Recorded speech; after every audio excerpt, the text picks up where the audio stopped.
Good morning and welcome to Tony Romaco Ministries. And thank you for joining me today as we discuss evil, corrupt, and good.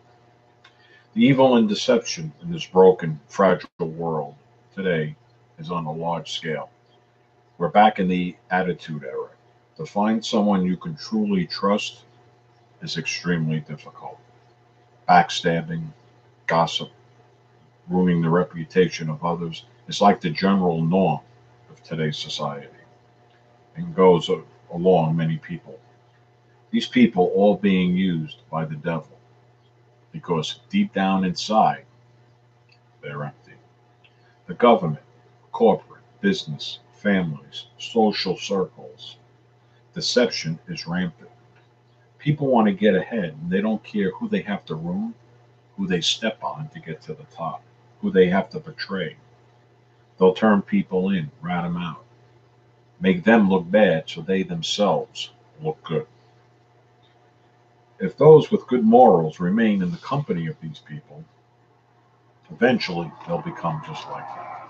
Remember, like attracts like. If you have negative in you and you're constantly being worn down with negative, eventually, if you don't get away from those type of people, that atmosphere, you too become bitter and negative. This is because they feel abandoned, that there's no way out, that by doing good they will get nowhere, and it seems that way, as it appears that those who are evil get away with everything. Oh yeah, that person's evil. That person backstabbed this one. That person backstabbed the other one. That person did this to get ahead. That person stole. That person lied. That person milks the clock, rigs the hours, to blows smoke up the boss's butt, and gets away with everything. And the boss loves it and rewards them. It's all deception. It's all an illusion. And yes, they may get away with it for a while, but do they really? They have the positions, they have the power, the money, the lifestyles. It's all appearance. The good just keep on struggling, keep on being attacked, keep on being worn down day after day.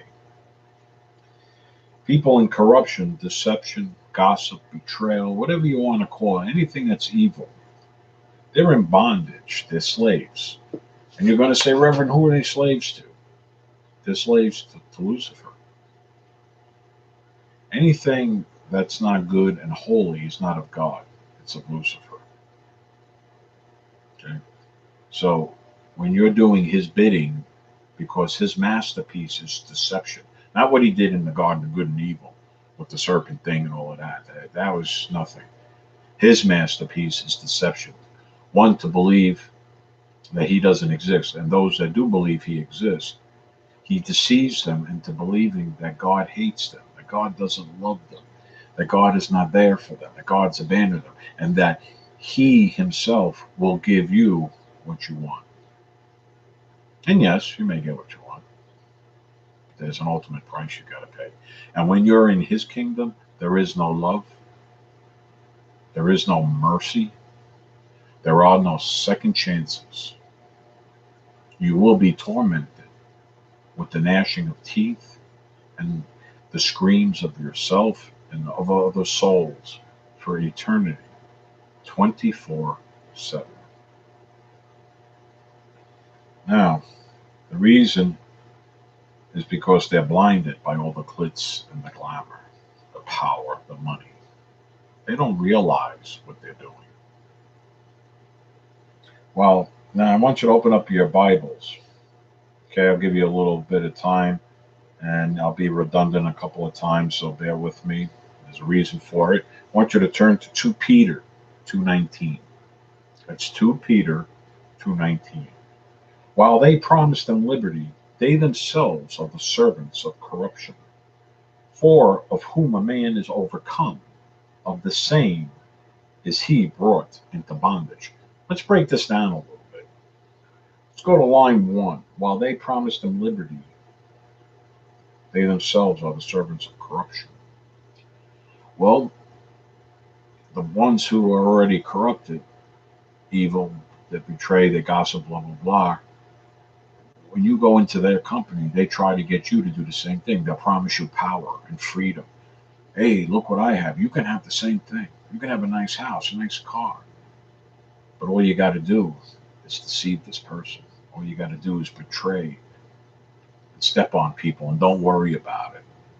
Get to the top at any and all cost. They're slaves. They're servants. They're in bondage. They're slaves to Lucifer, evil. And they don't even know it. They just see all of this reward. It's all superficial. Now, here's another Bible verse, but this one's more to the point and more understandable in a quicker sense. So turn to 1 Corinthians 15:33. That's 1 Corinthians 15:33. Be not deceived, evil communications corrupt good manners. Very simple. Don't be deceived. Use your gift from God. Use your gift of discernment to judge fairly, so you're not poisoned by loose, fancy talk, becoming enslaved to evil, corruption. Now, as we start coming to a near of the sermon, I want you to dwell on this thought. Constantly pray, be on God. Also, refer back to Peter 5:8. That's a very famous one, Peter 5:8. Let you read it. Read it more than once, though. Don't be deceived by looks and appearance of others. Look beneath the surface. Just because someone has a big house or a nice car, a big expensive car, or a big swimming pool, or lots of horses or animals, walk around with fur coats and jewelry, nice clothes. Look beneath that. Are they really happy? Are they content? Some are, yes. But according to the sermon, we're discussing how the evil can corrupt the good. So look at many of them. Look at many people in your workplace get to the top. Do they get there with good morals, or do they get there by backstabbing, turning people in, ratting people out, lying about others, betraying others to make themselves look good? Use your discernment. See, that's why a lot of evil people hate good people and they recognize them when they're in the room. Because the good people see through their transparency, see who they truly are. And the bad ones are afraid to be outed. So what they do is they'll lie right away and try to beat that person to the point and talk about them. But remember, when somebody talks about others, they'll talk about you too. Oh, when they talk about you, they'll talk about others. A lot of two-faced people out in the world. And remember, not everybody who smiles is your friend. These are questions you need to ask yourself. Excuse me.